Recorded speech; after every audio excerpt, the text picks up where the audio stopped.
Hello everyone, welcome to your science class. How are you all today?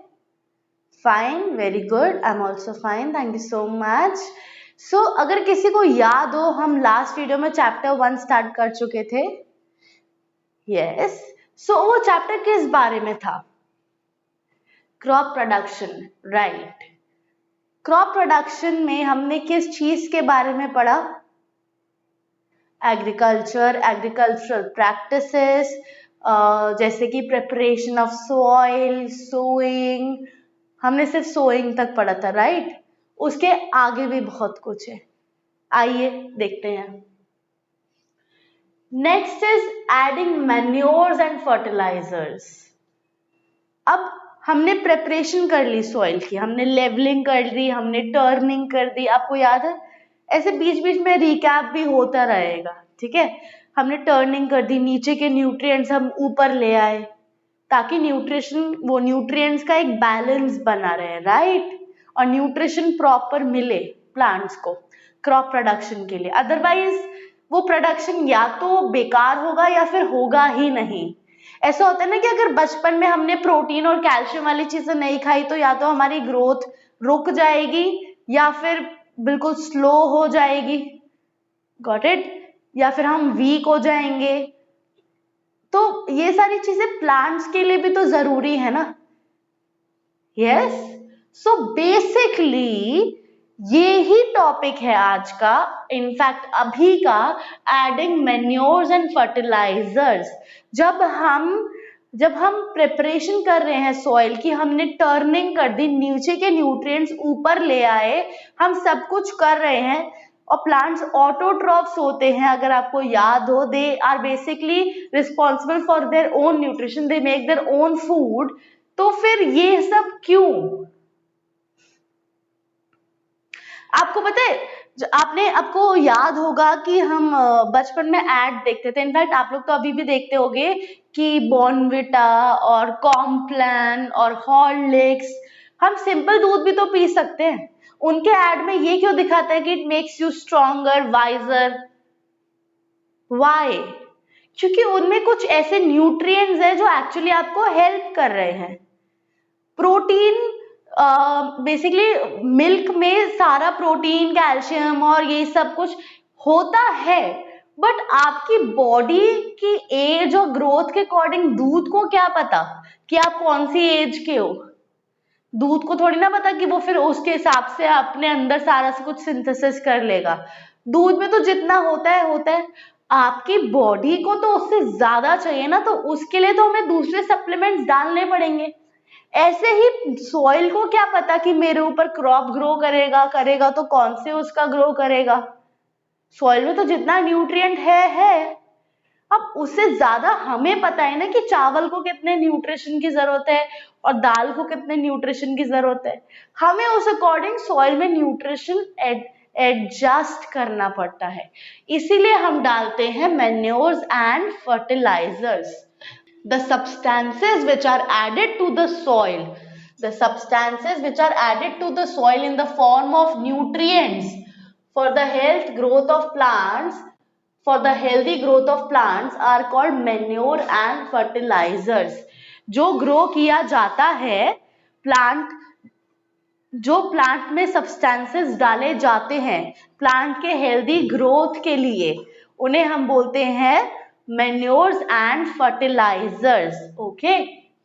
Crop plants obtain their requirements of mineral nutrients from the soil. Continuous growing of crops in the same piece of land. ये भी एक point है. जैसे मैंने अभी चावल उगाया, मैंने हार्वेस्ट कर लिया, फिर मैंने दूसरा क्रॉप डाल दिया, फिर मैंने हार्वेस्ट कर लिया. मैं सालों साल यही कर रही हूँ कि बिना न्यूट्रिएंट्स डाले, बिना मैन्योर फर्टिलाइजर डाले, मैं बार बार सेम ही क्रॉप में सेम ही फील्ड में से क्रॉप्स ग्रो करी जा रही हूँ. तो न्यूट्रिएंट्स तो खत्म हो गए ना. सॉइल में थोड़ी ना न्यूट्रिएंट्स बनते जा रहे, वो भी इतनी जल्दी जल्दी बनते जा रहे हैं. बनते हैं पर टाइम लगता है. ऐसे थोड़ी ना कि अभी अच्छा ऑटोमेटिक है, अच्छा इतने न्यूट्रिएंट्स चले गए, अब सॉइल कोई बटन दबाएगी न्यूट्रिएंट्स वापस आ जाएंगे. ऐसा नहीं है. करेक्ट? ऐसा नहीं है. इसीलिए हमें मैन्योर्स और फर्टिलाइजर्स डालने पड़ते हैं.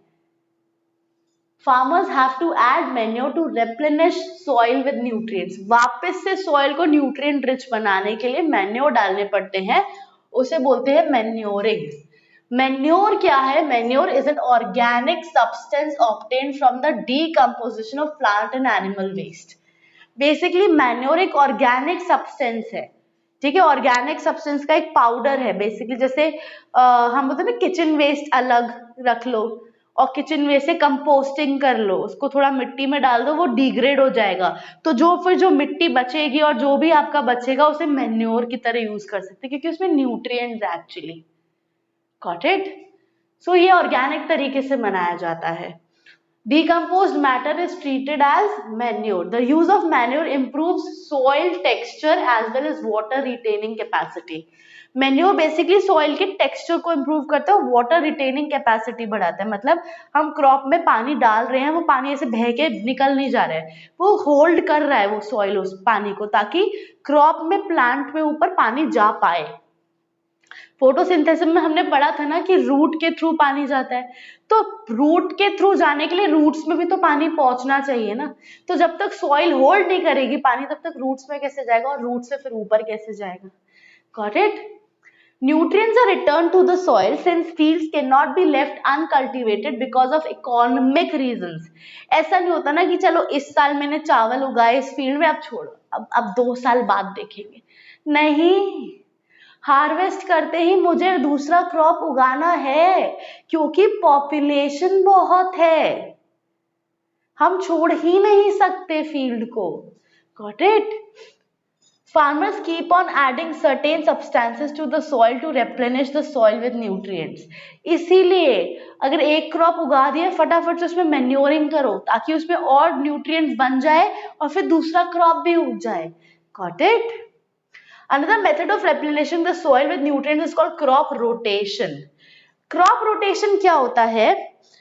अब जैसे सपोज आप मानो मम्मी ने दाल चावल बनाए, मैं नहीं खाती दाल चावल, बट मेरी छोटी बहन दाल चावल बड़े मजे से खाती है, मैं नहीं खाती. तो मम्मी ने सोचा कि अब मेरे को भी कुछ खिलाना तो है ही, तो मम्मी ने भिंडी बना दी साथ. ठीक है, मैंने दाल चावल नहीं खाए तो मैंने भिंडी खा ली, पर मेरा भी पेट भरा ना. अल्टीमेट ऑब्जेक्टिव क्या था मम्मी का? कि भूखा ना रहे बच्चा, पेट भर जाए. तो ऐसे ही हम क्रॉप रोटेशन करते हैं. जैसे मैंने चावल उगाए एक फील्ड में, मुझे पता है कि चावल इतने न्यूट्रिएंट्स लेते हैं और इसी टाइप के न्यूट्रिएंट्स लेते हैं, एक ही टाइप के. वो न्यूट्रिएंट रिप्लेनिश हो गए. अब जो बचे कुछ न्यूट्रिएंट्स है, जो फॉस्फोरस कुछ बचा होगा उसमें, अब मैं देखूंगी कौन सा क्रॉप है जिसको फॉस्फोरस ज्यादा चाहिए, मैं वो वाला क्रॉप उगाऊंगी. ठीक है, तो मेरे जो बचे हुए न्यूट्रिएंट्स है वो दूसरे क्रॉप में काम आ गए. तब तक जो फॉस्फोरस जो न्यूट्रिएंट जा रहा है, वो प्लांट फॉस्फोरस के अलावा कोई और न्यूट्रिएंट नहीं ले रहा है, अगर मान लो मिनरल नहीं ले रहा है, तो बाकी के मिनरल मेरे रिप्लेनिश हो रहे हैं ना, तब फिर दूसरे मिनरल बन रहे हैं. तो क्रॉप रोटेशन से भी सॉइल का न्यूट्रिएंट बैलेंस रहता है. Got it? Difference between manures and fertilizers. Manure is a natural substance obtained by decomposition of cattle waste and plant residue. A fertilizer is an inorganic salt. Inorganic और natural substance, और हम organic बोल सकते हैं. Inorganic, organic. Organic ऐसे कि हम उसको natural waste से बना रहे हैं, और inorganic हम उसको chemicals के through बना रहे हैं. Got it? Manure can be prepared in the fields. Manure को फील्ड में ही प्रिपेयर किया जा सकता है. एक कोने में हमने सारा वेस्ट डंप कर दिया, मिट्टी डाल दी और मैन्योर बन रहा है थोड़े टाइम बाद. ठीक है. Fertilizer it is synthesized in factories from chemicals. आपने सुना ऑर्गेनिक खीरे खाने हैं, ऑर्गेनिक सब कुछ खाना है, क्योंकि उसमें मैन्योर है, उसमें फर्टिलाइजर नहीं है. तो इसीलिए वेजिटेबल्स भी ऑर्गेनिकली ग्रो किए जाते हैं. Correct? It improves the quality and texture of soil as it provides humus content to the soil. It does not provide humus to the soil. It restores the water retention ability. अब manure क्या कर रहा है? Water को hold करने की ability को बढ़ा रहा है. इसका उससे कोई काम नहीं है. ये सिर्फ अगर फर्टिलाइजर को कोई न्यूट्रिएंट देना तो वो सिर्फ न्यूट्रिएंट देगा, अगर सॉइल में कोई प्रॉब्लम भी हो रही तो वो फर्टिलाइजर का काम नहीं है। फर्टिलाइजर इज वेरी सॉर्टेड, जो मेरा काम है मैं वो ही करूंगा। फर्टिलाइजर ऐसा है, बट मेन्योर, मेन्योर सारी चीजें देखता है। Correct? It is bulky, soil transportation is not easy, it is easy to transport in bags. Fertilizer को बैग में ट्रांसपोर्ट किया जा सकता है, बट मेन्योर क्योंकि ऑलरेडी वो वेस्ट मटेरियल से बना है तो वो ऑलरेडी भारी है। It is needed in large quantity, it is needed in less quantity. Manure is not very rich in plant nutrients. Fertilizers are very rich in plant nutrients like nitrogen, phosphorus and potassium. Of course, क्योंकि ये chemical method से बना है तो इसमें nutrients ज्यादा है, और ये नेचुरल डिकम्पोस्टिंग से बना है तो इसमें न्यूट्रिएंट्स कम है, क्योंकि जो कंपोस्टिंग में हमने मटेरियल्स दिए उसमें भी न्यूट्रिएंट्स कम है। बट एनीवे स्मॉल प्रोडक्शन के लिए मेन्योर बेटर है। Got it? Some common fertilizers are urea, ammonium sulfate, superphosphate, NPK and CAN. Farmers find fertilizers better than manures as fertilizers are easy to store, transport and use. Farmers के लिए वैसे ही जगह थोड़ी कम हो जाती है and उनको क्रॉप प्रोडक्शन अपना बहुत स्पीड अप करना है, तो उनके लिए फर्टिलाइजर्स ज्यादा फिजिबल होते हैं। Fertilizers are supplied either by spraying, broadcasting और थ्रू इरिगेशन चैनल्स। अब फर्टिलाइजर को फार्मर थोड़ी ना हाथ से एक एक प्लांट में डालेगा, ऐसे नहीं, या तो उसको स्प्रे किया जाता है या इरिगेशन के टाइम विद वाटर सप्लाई कर दिया जाता है।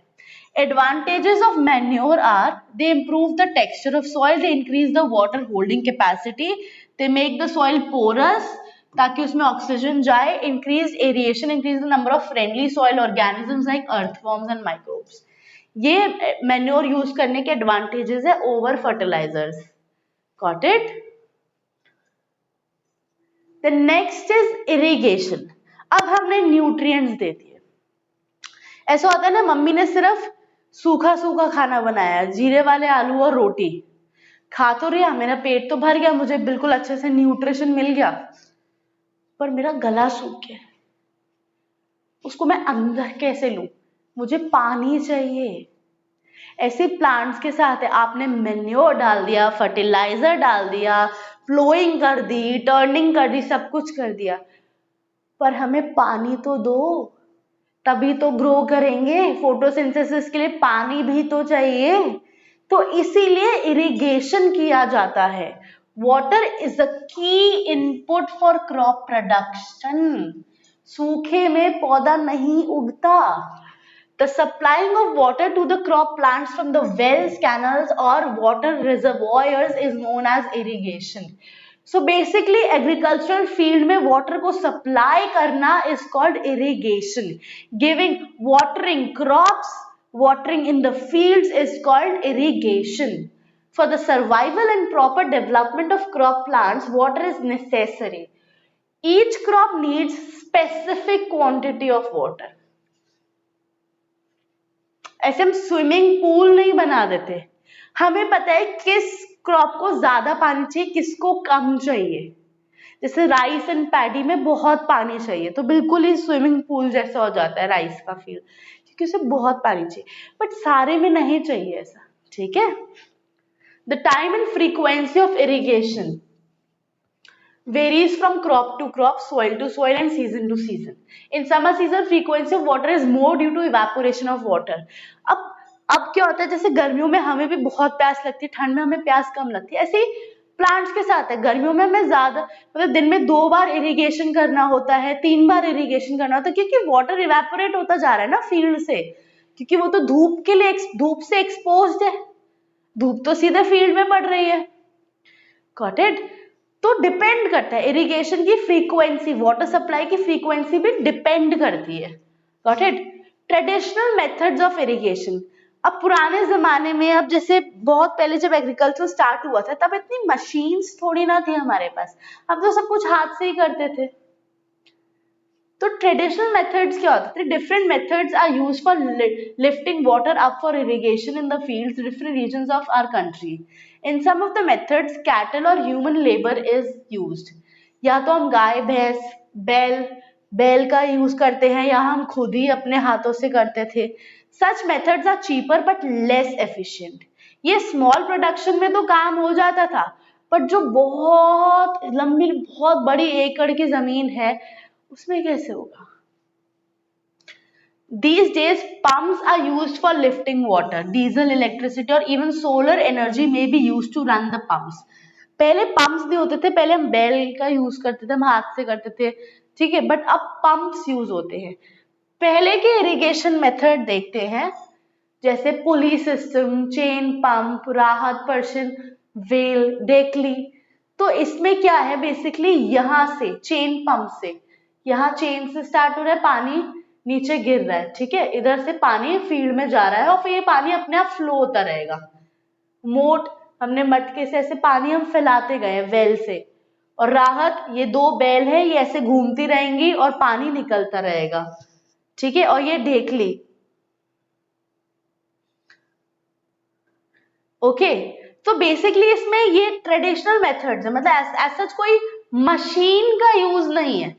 ये भी एक तरीके से आपका मैनुअल लेबर लग रही है, चेन पुलिंग में, इसमें एनिमल की लेबर लग रही है। तो ये सारे ट्रेडिशनल मेथड्स है और बहुत टाइम लगता है। तो अब हम देखते हैं कि मॉडर्न मेथड क्या थे। स्प्रिंकलिंग मेथड, ये है हमारा मॉडर्न मेथड, जिसमें हमने एक वाटर सोर्स बनाया कि यहाँ पे वाटर है, वो पंप से कनेक्टेड है, ठीक है, यहाँ पे सैंड फिल्टर है, मतलब जो नीचे जमीन अंडरग्राउंड वाटर है वो ऊपर आया और पानी नीचे सेटल डाउन हो गया है, और फिर पानी यहाँ मेन लाइन में एक पाइप में चला गया है, यहाँ से पानी फिर डिस्ट्रीब्यूट होने लगा है। अब जैसे ये है, यहाँ पे मेरा एक बेड है, सॉइल बेड है, यहाँ पे एक सॉइल बेड है, यहाँ पे एक सॉइल बेड है, यहाँ पे एक सॉइल बेड है। तो हर एक सॉइल बेड के पास ऑलरेडी पाइप है और वो पानी उसमें ऐसे फव्वारे की तरह स्प्रिंकल हो रहा है। बस मोटर ऑन कर दो टाइम टू टाइम और पानी अपने आप स्प्रिंकल होता रहेगा। स्पीड हम एडजस्ट करते हैं, प्रेशर हम एडजस्ट करते हैं। तो इससे क्या हो गया, बस बटन दबाना है और मशीन अपने आप काम कर रही है। हाँ, इसके लिए इलेक्ट्रिसिटी चाहिए, इसके लिए डीजल चाहिए, इसके लिए पैसा चाहिए, सब कुछ चाहिए, बट गवर्नमेंट वर्क कर रही है इन सब चीजों के लिए और फार्मर्स भी काम कर रहे हैं कि हम इसको और सस्ता और अच्छा टिकाऊ कैसे बना सकते हैं। Got it? Drip system. It is an economical method of irrigation. This system involves providing water drop by drop to the roots of the plant. Thus, water is not wasted. जैसे ये है, ये भी पूरे एक बेड पे जा रहा है, यहाँ हर थोड़े थोड़े डिस्टेंस में। इसमें क्या है, पानी वेस्ट नहीं हो रहा, वो प्लांट के क्लोज में जा रहा है। Okay, protection from weeds in the fields. Often many of the plants start growing along with the crop plants. अब क्या होता है कि हमने, आपको याद है ग्रेड 7 में हमने पढ़ा था मोड ऑफ न्यूट्रिशन प्लांट्स में, तो एक सैप्रोफाइट भी होते हैं जो दूसरे प्लांट में अपना खाना ही ढूंढने लग जाते हैं। तो ऐसे जब हम क्रॉप प्रोडक्शन पढ़ रहे हैं, ऐसे जब हम क्रॉप प्रोडक्शन करते हैं, हम उगा तो रहे हैं एक टाइप का प्लांट, ठीक है, पर अपने आप ही, क्योंकि सॉइल में न्यूट्रिएंट्स है, अपने आप ही कोई दूसरे टाइप का पौधा उग गया है जो इस पौधे का न्यूट्रिएंट खत्म कर रहा है। उसे बोलते हैं हम weeds. Weeds are basically unwanted plants, हमने ग्रो नहीं करे, वो अपने आप ग्रो हो गए। कैसे? जैसे ऊपर से कोई चिड़िया उड़ के गई तो सीड्स शायद उससे गिर गए, क्योंकि ऐसे होता है ना कि ये लोग इधर उधर कहीं पॉलिनेशन हो रहा होता है, किसी फ्रूट में बैठ गए, किसी पेड़ में बैठ गए, उसमें सीड्स थे, फ्लावर में बैठ गए, उसमें सीड्स थे, वो सीड्स उड़ने में गिर गए, तो ऐसे ये ग्रो कर जाते हैं, तो हमें हटाना पड़ता है। Got it?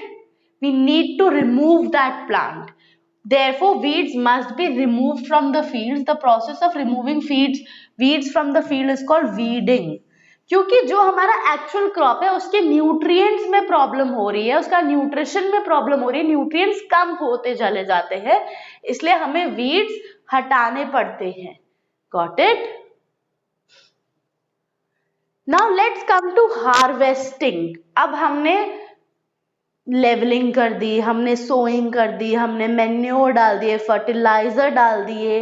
अब हमें क्या करना है, इरिगेशन भी कर दिया, अब उग गया, अब उगे रहने देंगे? ऐसे तो वो सड़ जाएगा, अब उसे हटाना भी तो है फील्ड से।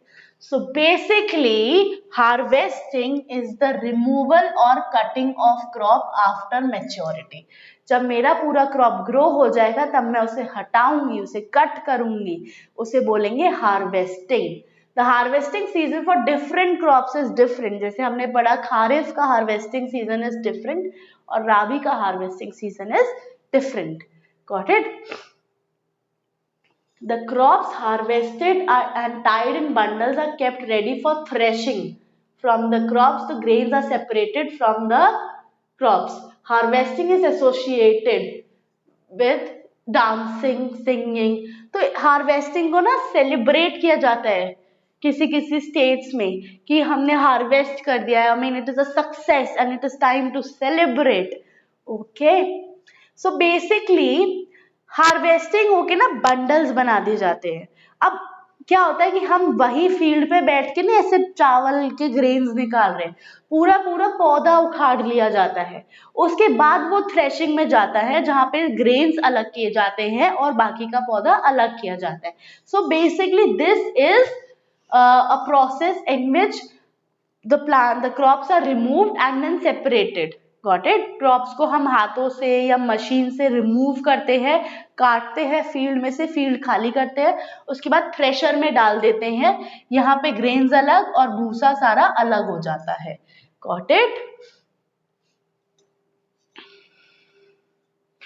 There's a machine called combine. A combine has a sharp edge for cutting off the top of grain plants such as wheat. Then it separates the grains from the stalk.